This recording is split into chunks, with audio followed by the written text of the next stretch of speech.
Good afternoon, everyone, and welcome to Masterclass.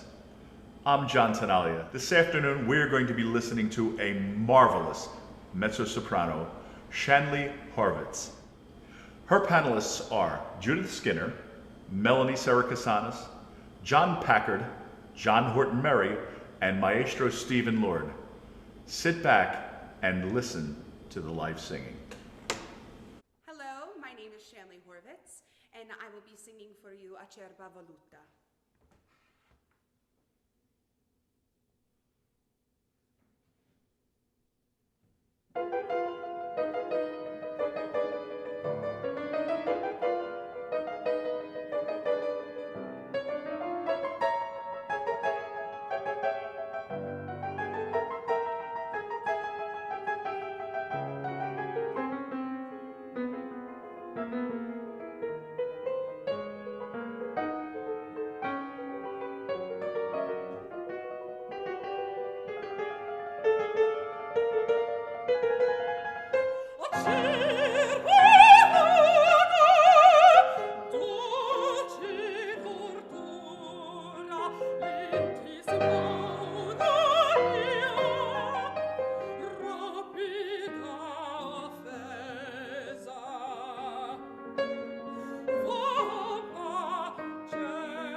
Okay, great. Let's start with Melanie, please. First of all, you are absolutely stunning. Absolutely. Thank you. I mean, the voice is just, it's so even with all the sound issues on the top. That aside, it's just a stunning voice, so even from top to bottom. I'm really impressed. The one thing that stuck out for me was just your beautiful face. I needed just more. Yeah. Okay. Precipitating just the very beginning of the aria. What is she going through? What is she thinking? And you didn't bring that waiting feeling of angst on your face enough for me, or even some body language. Like, you know, if you wanted to maybe restart it at some point after everyone talks and maybe give us a little more of that, you know, right? Oh, for sure, yeah. But I know you just literally walked in and just started to sing, which was quite impressive. Actually, but that's okay.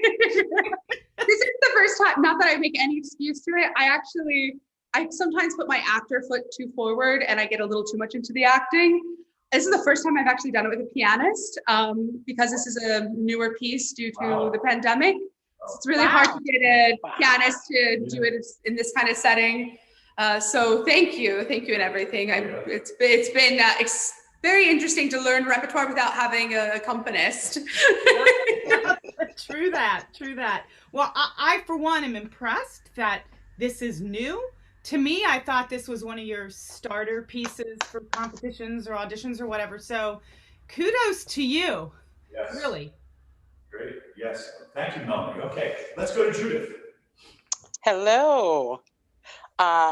Beautiful sound. The tone quality was wonderful. I agree with Melanie, but I also think when you're freeing yourself physically to be able, so maybe if we do restart and you do a section of it that you're comfortable starting to sing, you can free yourself of allow you to bring more of your acting forward, because if you do more, you can always pull back. But if you don't give enough, then you leave us wondering if you understand what she's going through, what brought her to this moment to actually start to sing this aria. I think your transitions from top to bottom are absolutely beautiful. And in this particular piece, I think when you do get to the bottom, the lower notes, once you get more comfortable singing it, since it is a new piece, so now I understand, you can release a little more and just drop into those, because right now they were sounding like you were a little too afraid to go there, but the sound was beautiful going down. And I also think your legato lines were exceptionally beautiful, especially when you started the "Oh Vagabonda." I mean, absolutely beautiful there. So those are my thoughts. John Packard, please. All right. Yeah, everybody's talking about the I lost the singer. Oh, there she is. I have Stephen Lord. Okay. Yeah, I look so young. Yeah. Don't confuse me. Right. When we're learning a new piece, we go to the orchestration and the accompaniment. What is it actually? How is it helping us? Are we actually creating the accompaniment, or is it telling us what to do? And I think in this piece, there are times where you need to set the orchestra, especially with the part right before Verra, when he will come, and that will help you break out of Singerland and just forget about it, and just become in the moment, thinking more about the breath that is leading into the next phrase, or even into the next section of the piece. I know that I've seen this wonderful piece a number of times, and they almost always have the poor mezzo soprano going back and forth between a window. See, is he going to come? Is he coming? Is he coming? And exhausting her before she even opens her mouth. In this case, we have to see that you are anxious. You're Is he coming? Yeah, a little more of that. And it doesn't have to be with your hands. It's just with your face. You're lucky that you have an expressive face. And I can't see her, John. I need her in the middle of my screen. Is that possible? And you're off. The other thing about this piece is, and you're doing it right, is that it never lets up. Even in the lighter parts, you still have to give it. So as you are learning this piece, remember that yes, chest voice is necessary almost throughout this entire thing. And also remember, it's the third act. So you're young, and as you get older, it's going to be harder to sing this. But boy, what a high A that was! Bang! You don't hear that very often. So congratulations. Thank you. Thank you very much. Yeah, I can't see you, John. Yes. Yeah, my video is not working for some reason. I'll tell you, he's a handsome young man. I'll tell you that. So while he's talking. And he passes on very good singer genes. Yes, he does. Go ahead, John, please. Okay, can you hear me, John? Yes, we can. Yes. Okay, good. Hi, can you hear me, the singer? Oh, good, good. Okay, I loved a lot of it. I mean, I want you to remember also that it's not you, a young person who's a 21st century person, but it's a royal person who is has very regal bearing, has very strong feelings about being rich and being in charge. So it's not just a young person like you, it's somebody who's in a powerful position. You're fading out, John. The other thing I was going to talk about is that even though this aria is really big and you have a very strong voice, but I could use a little bit more relaxation in the sound. You know, there are dramatic moments, but I want to hear not just always the full but I want to hear the I want to hear that relaxation in the sound while you're singing a beautiful legato phrase or a beautiful the more subtle phrases, the more legato phrases, the more beautiful phrases. I need more relaxation so that they flow more freely and they can be even more beautiful than the way you're singing them. Great. Okay. You get that more relaxation in your singing posture, and also your lines are great. The other thing you really have to work on is what the other singers talked about and the other participants talked about, is that your physical presence, that you have to realize what's happening right when you start the aria, and that you have to realize that you're royalty. That's it. Thank you. Thanks, John. Okay, let's go to Maestro Stephen Lord, please. Can you all hear me? Yes, sir. Nice Okay. and clear. Because John, you sound so far away when you talk, so I'm just curious to know. Okay, let's see. It's a wonderful piece, and you do a very good job on it, from what I can tell, because the top's all distorted, whatever. But you did very well. What it lacks, and this is something, it's new for you or whatever, is contrast between sections. Cilea did not necessarily write a great opera, but this is the only piece in this whole opera that has any theatricality to it. Everybody else is singing something beautiful or something loud and something high, but this is the one that needs their contrast between the sections. You know what I mean? And there are some things that you could do more of. There's occasional Italian funkiness. You might want to think about some of that, strange stresses and double consonants. However, fra dubbiezza, what did I want to say about that section? I don't know. When you get to verrà, mobilio, there, that needs to be more excited. It sounds like the rest of it. Now and the orchestra is very high and the string is going, it was a bit fast, by the way, right there, just a little fast. Okay, but verrà, mobilio, oppure si pente, you know what I mean? There's not enough contrast in all those. So you need to do a little bit of that. O vagabondo, when you get to a vagabondo, you need to wait a nice long time before you start that. Until now you've been this horrible kind of shrew and a wronged woman, or well, you don't know you're wronged yet, but a wronged woman. And when you get to O Vagabondo, you need to relax and do what John, said about, just letting it sing, okay? O vagabondo, stellatoria, non tramontar, non tramontar. Oh yeah, okay. And the end of it, you did the alternate ending, which is the best way to go. But if you're gonna go scorda il mio amor there, you got to hold the E of mio and make us wait for amor. Scorda il mio.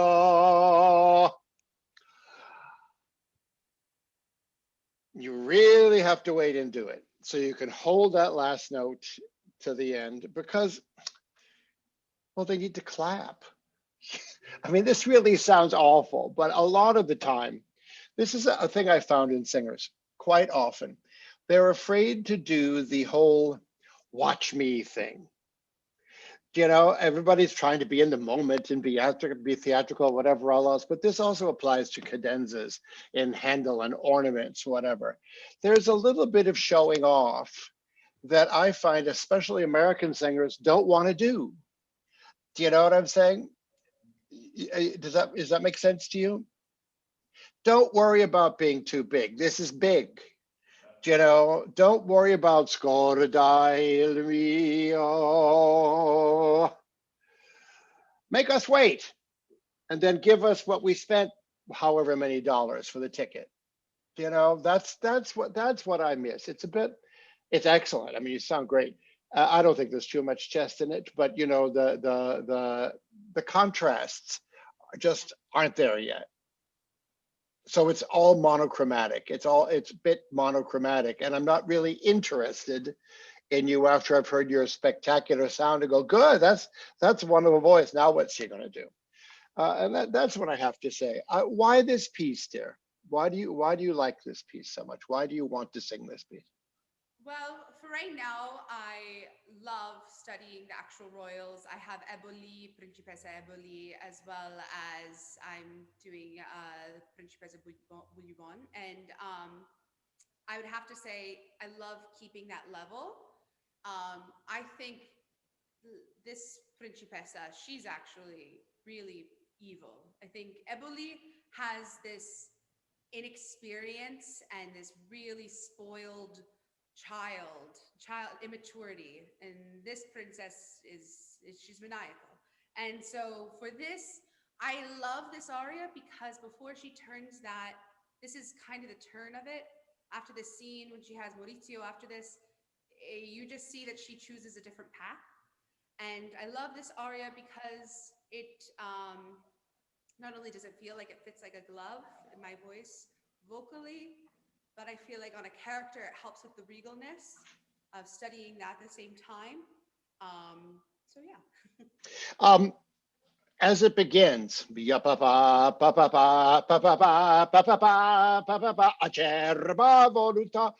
didn't have the feeling that you heard that music. I didn't have the feeling that this was building up until Mount Etna explodes on Acerba. Do you know what I mean? And I don't know how, I can't really see you well because you seem to be at a distance in this camera, but it would be interesting to see you, to watch you hear that music and then jump into Acerba Voluta. Make sense? Yeah. Don't think about Eboli as a naive person. She's screwing the king. Oh no. Okay. No, but she, as soon as she gets called out on her faults, she takes a page and turns it back around. Yeah. I don't think this princess will ever take a page out of anybody's book. She has her own idea. Oh yes, she does, and she's calling the florist as we speak. Yes. I'll tell you all can I digress and tell you a funny story? I was prompting this opera once, and the Adriano was Joan Sutherland. And so there I was in the box, and Joan had terrible memory. So on the opening night, it comes and blah, blah, blah, and Adriana comes on. And before she sings anything, she speaks something. And Joan looked at me and went, she didn't know a word of that opera all night long. She had notoriously had no memory for things all night long. And so she would come down to the prop box, and on the broadcast you can hear me, and at least you can understand my words. Anyway, it was great fun to do this anyway with her. May she rest in peace. Yes, absolutely. I have to say, you have a marvelous voice. And I know Murray, he said it right. There has to be a fluidity, subtlety to the voice, even though it's huge, but you do have a huge voice. And I know that feeling, and it took me the longest time to learn. Would you like to hear something else? Or Well, could I just ask a one question? Sure. You've not done this part before, obviously, but what big parts have you done? Well, I didn't get a chance to read your CV, so tell me about you something. So I've been living in Italy. I lived in Geneva for the last 2 years. And before then in the south of France, in Aix-en-Provence. So within that time, I actually was doing Zwischenfach for about 2 years, and I did pretty much all the Zwischenfach roles. And then a year and a half ago, I switched to Mezzo Sopranos, only that. And I first started out with a Rossini Mezzo Soprano teacher, Elena Belfiore. And then I started studying with Jennifer Rowley. I'm sure you're familiar with her, American. Yes, very familiar with Miss Rowley. So with her, since then, I'm currently in production as Carmen. And I've also done the roles of Kate Pinkerton and Suzuki. Also, I've had, it's kind of new. I just got back from Italy about a month ago because I was supposed to make my debut. But then of course everything shut down. Yeah, but you haven't done the big parts yet. I haven't done the big parts yet. I've done Eboli in scenes, and I've done it as a concert opera. We haven't done the full opera, but we did it as a concert, and I've also done Santuzza. I've done the whole role of Santuzza. Great. Well, you have a terrific voice. Thank you. But you're making your career in Europe. I had my start there. I haven't made it yet because officially my debut has been postponed till hopefully this summer. We'll see.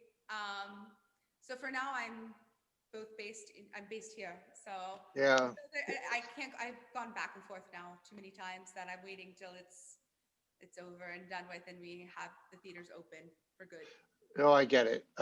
So, there's just so little to do in America, even on the best of times, and you have a good voice. It would be a shame not to have people have the opportunity to hear it. Well, yeah. Would you like to go back, or should we listen to something else? Because unfortunately, we have, it's telling me that we're going to continue, but God knows, can we start something? Oh, there she is. Oh, you're suddenly bigger. You had the teeniest little thumbnail, and now you're now I can see you. What do you like to hear? What do you have here? I have Voglio Sapete Mama from Mascagni's Cavaliere Rusticana. I have Odon Vatale from Don Carlo. I have Einsam Wachend in der Nacht from Tristan und Isolde, and Die Certa Voluta. Okay. Stephen, would you like to pick something? Well, I'd like to hear the Wagner, but So would I. Yeah. Let's roll. Is Einsam Wachend in der Nacht from Wagner's Tristan und Isolde.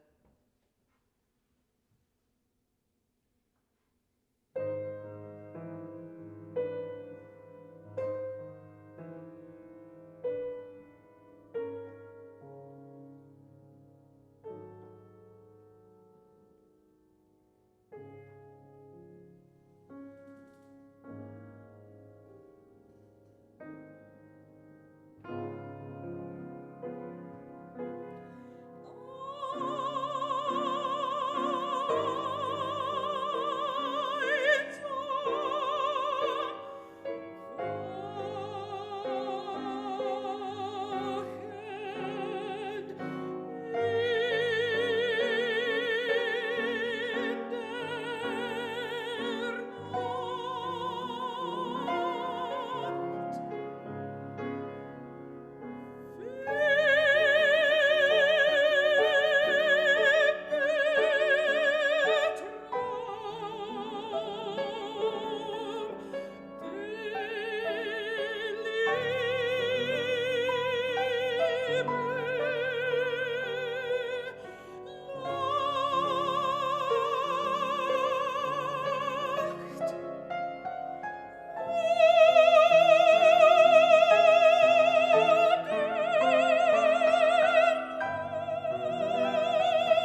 Okay, I'll say what I was going to say earlier.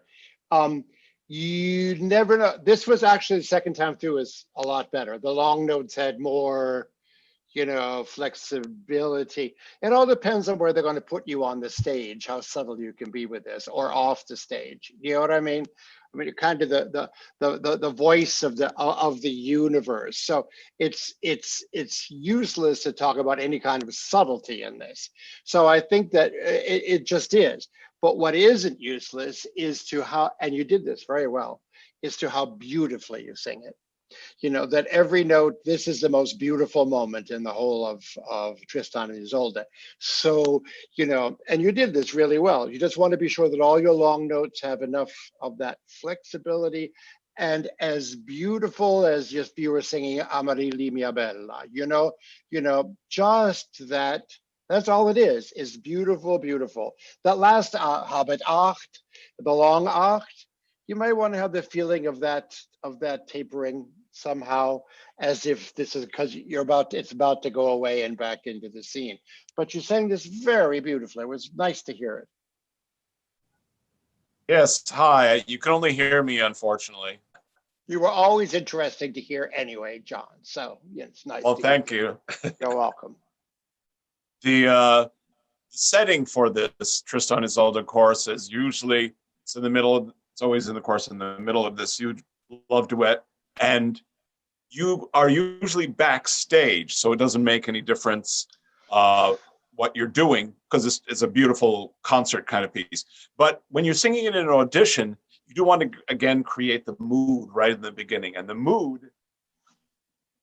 Two lovers that have just walked off, and so you're saying you're kind of caught up in their reverie, so you want to have that kind of smile on your face that you're saying I'm alone, I'm the one who's watching over them, but you kind of, the music shows that reverie, that excitement that is on stage, and so show us that when you start this piece that you're caught up in that. The other thing about this is that, as Stephen Lord said, it's a concert moment. You just sing beautiful, beautiful tones. Your German is very good. The sound is amazing. You gave me a lot more of that relaxation in the throat that I wanted in the Adriana Lecouvreur, but in this you gave me that relaxation that I like in the sound. So bravo, very well done. Yes, John Packard. Let's go to John Packard.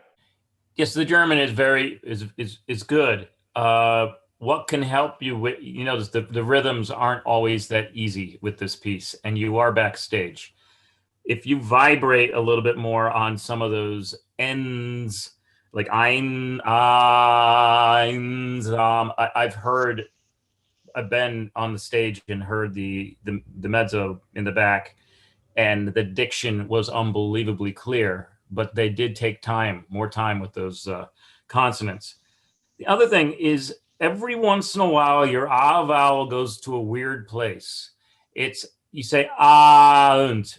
It's like you almost diphthong on the ah vowel. And I actually heard that on the masterclass you did with Jennifer, that there were a couple of places where even in Italian, it does a funny thing. So that's something to listen for. Have you coached this in Germany yet? I can't hear her. No? Okay. Are you going back to France? No, when I'm moving back, I'm going to be looking for Berlin. Berlin? Yeah. Okay. I have some people that you can study this with in Berlin that would be thrilled to hear you. I know they will. Okay, thank you, John. Okay, let's get out of this, and we'll go to Judith, please. I'm going to reiterate a lot of what everyone has said about, because of the fact that you're not on stage for this. So in singing it, which you do sing it beautifully, since people aren't seeing you, and I've done some of those roles, you've got to put a little bit more into your diction and the dramatics of it, so that they really understand what you're trying to bring across in that moment, because it is such a beautiful, beautiful moment. The only thing for me that I was missing is in certain parts of it, I felt like I needed to feel your exhale and your breathing into the notes, so that I didn't have to hear the start, but it seemed like you took the breath and then the note came out of the breath instead of just the start, because no one can see you and it's hard to see. And I've so been there, so I understand the pain of this.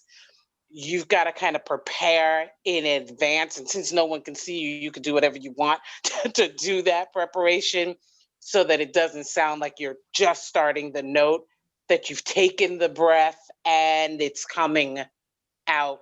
The start is also coming out of the breath. Outside of that, I think you sing this beautifully. I think it's something you should definitely coach if you get the opportunity in Germany, because it's one of these roles. I call them the Kedice role. You show up, you sing, you get your check, you go home. I mean, so you just Don't forget the first act. the first act, but you know, Yeah. I think it's something you should keep in your repertoire and build upon, because it sounds glorious in your voice. And the more you work on the small nuances of it, it could be something you take with you into the future. Great. Thank you. Thank you, Judith. Okay, Melanie. First of all, brava again. Really lovely to hear you sing Wagner. I think everyone has covered pretty much everything I would have said. And the one thing that I think it was that John said was the M's and the N's. I really do want to hear more vibration on that, because that will just give you even more of almost an extra lilting to the sound and the ends of words. That's really all I have to say. I know we wouldn't see you on stage singing this, but since we are seeing you now, I just noticed your breath, just to be a little technical, your whole body kind of collapses between breaths. And I think that might help with some of your sustaining of the line if you don't collapse so much between phrases. But that's all I have to say. Other than that, I've just so enjoyed hearing you today. Thank you so much for doing this. Absolutely. Thank you. I agree. I think that it's very rare. Everybody heard me say this before. We're up to 250 videos that I heard so far. Yeah. And so far, there's about 28 people who I've chosen. And the minute that I heard your voice, I said, this is a real voice. And I said, and everybody knows, because I emailed them all, I real voice, because we don't get to hear that often. And I could say honestly, with the ability to sing big, especially as a young singer, the trap is to sing big. Birgit Nilsson told me in a master class, I was doing something, and I don't even remember where it was, and somebody in the audience asked Birgit Nilsson, she said, Ms. Nilsson, what does it feel like to have such a big voice? And she turned and she says, I don't know, I don't feel it. And it was the best advice that I ever heard for somebody who sings with a big sound. And I can attest to that, because you don't want to have the pillars of death when you're at my age sticking out, because you're just, but not that you're doing that at all. But the lyricism in a dramatic voice is so poignant and captures. It really captures people. And that's what anybody can sing loud and high. That was my career. So with that, I think that, especially if you go back to Germany and sing this, this is going to be a staple in your career. I'll bet $1,000 right now to somebody's penny. I hope so. I have a passion to do Wagner at a very young age. I think it's because I also have done a lot of research into it, and as not only just because it's just fabulous, you can't compare the music of Wagner to anything else. And then on a personal level, as a Jew, I'm Jewish. Yeah, the last name Horvitz, so yeah. I have a secret passion to do it because he's stated that Jews will never sing his music. So I just want him rolling in his grave. It's just, and it's very interesting because how can somebody with such awful views just create such beautiful music? And so for me, it's one of those just weird things that you're attracted to, and you taste it, and you're like, I gotta do it, okay. I agree wholeheartedly. This was a treat. I really have to say. Thank you. I want to switch here just 1 second, and I want to say thank you to Hugh Crona, who's at the piano right now. Thank you so much, Maestro. It's always a pleasure to hear you. You're one of my favorite people in the world. So let me get you off camera. Okay. Yeah. I'm going to have to leave you all right now because before it gets dark, I have to do something in the car and we already have a foot of snow. So I'm going to leave you all right now. Bye. Lovely to see you all. Lovely to see you too. Bye.